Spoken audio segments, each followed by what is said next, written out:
Hi guys, just in time to see a couple of stoves that I've made and try out a few things that I don't know whether they actually work or not yet. So first of all we have the what they call the wood burning gas stove, which I made, little project from YouTube.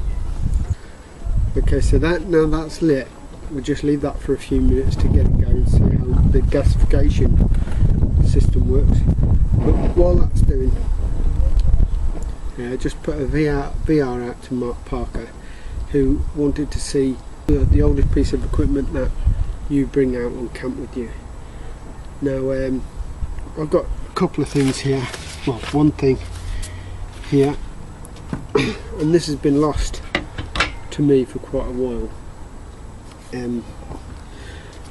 What I do carry out with me is my Mora companion in my custom made sheath. Thanks for that, Tony, thanks for Nigel for buying it, we're good friends. But my knife that I've just come across, which is around about 30 years old, it's come from my shed at home when I was a kid. I haven't lived there for 25 years. This is probably, what, I was in my teenage years, 35 years old this is. So let's take it out of the sheath. I keep it in the Mora clipper sheath because I had the personalised sheath made for the clipper, for the Mora, and this just happens to fit the companion sheath. Right, so here it is, Mark. I have no idea what the name is or the brand. Obviously you've got a leather handle there, you've got brass inlays, red plastic inlays and aluminium on the end, and a studded end, and it sharpens really good. Let's have a look at a bit of paper here, just out of interest. Try again.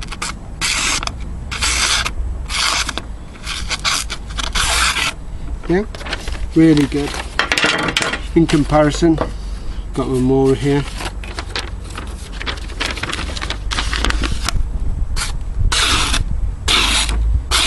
Maybe a little bit sharper, but I sharpened them both, so maybe the newer steel is better than the old steel. But I love the feel of that knife, and it just reminds me of the old camping days when I was a kid. Right, the next thing is something which is over here.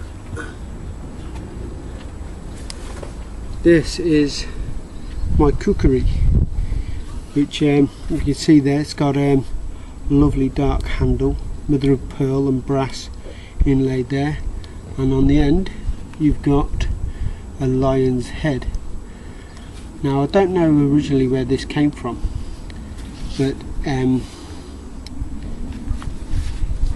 you see there's a design on there. My dad bought it, I think he bought it 40 years ago, brought it into the house, hung it up on the wall with a sister knife. My brother's got that cookery. I'll put this back where it belongs in my block, and they're the two oldest pieces of kit that I bring with me. The knife for sentimental reasons, the cookery for splitting. It's a lot lighter than that, so it works really well. So John Kenneally, sorry, Jonny Bushcraft pointed me in your direction as a VR to show me the knife that you bring on campsite and your favourite knife. Well, that was your VR, because it may not seem it's an old knife, but sorry about this, the gas stove is going blaring, but go away. Right, the gas stove, that is my knife, that is the knife I love to take out with me. it's just sentimental value really. I take 3 knives out, I take my EDC, I take my Mora, and I normally have another M-Tech knife, but I'll put that to one side for now and I'll take these 2 with me. So if you come into the funky prepper and farm cockroaches due in April, I'll show you up close both of them, or all 3 if you want. Here we go now, we're going to have a look at the gaseous stove. I just want to see if it's marking anything underneath. Yeah, it's totally burning the ground underneath it, but it is burning well. I'll just bring you closer to it so you can see it burning. So move the screen. Right. Now if I put some more fuel in here.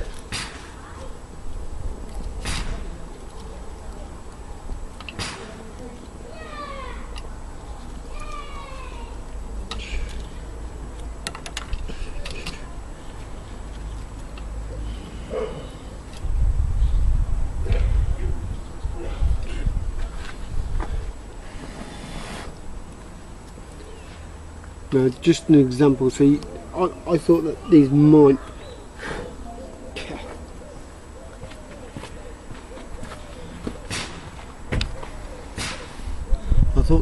get away with being non-floor scorchers, but as you can see the floor's on fire and that's red hot. So hot in fact, burnt me through my glove, but luckily it's only minor. There we go, lit again.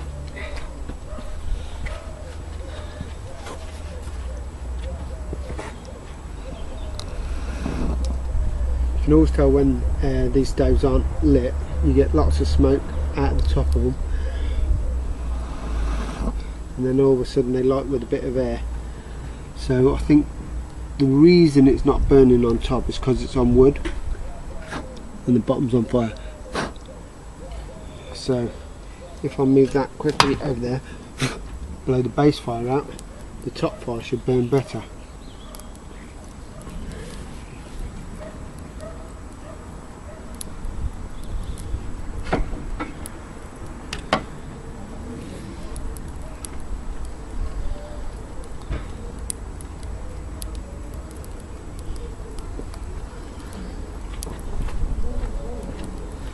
Some more material.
Okay, so the pluses and minuses for the gaseous stove is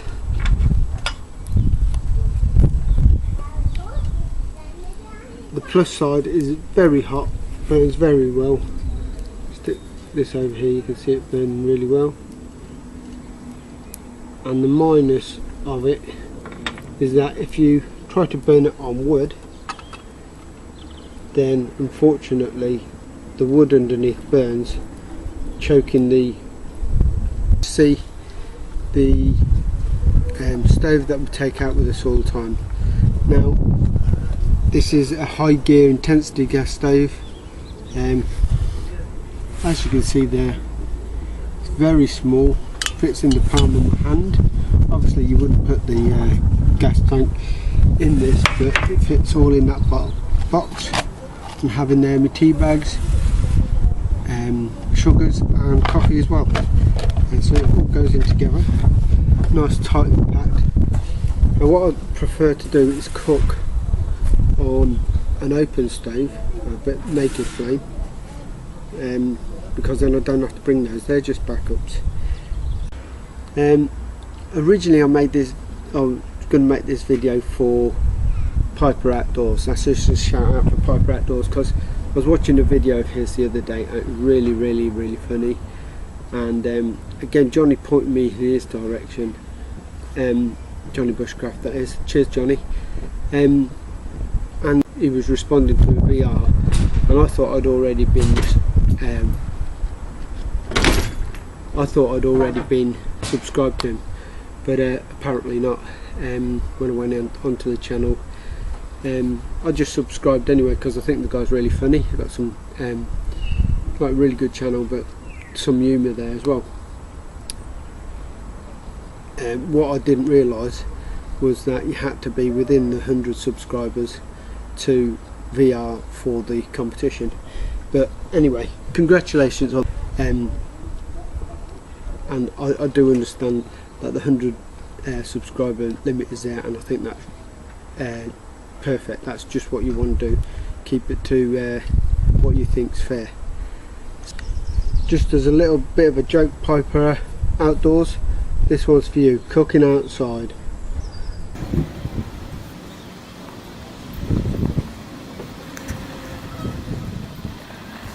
Now I don't know what sort of biscuit they use in America, where they call these s'mores, but I'm just using plain old rich tea.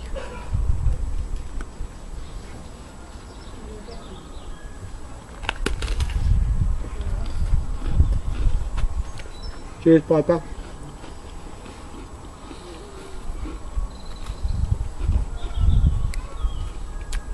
What better to cook outside than dessert?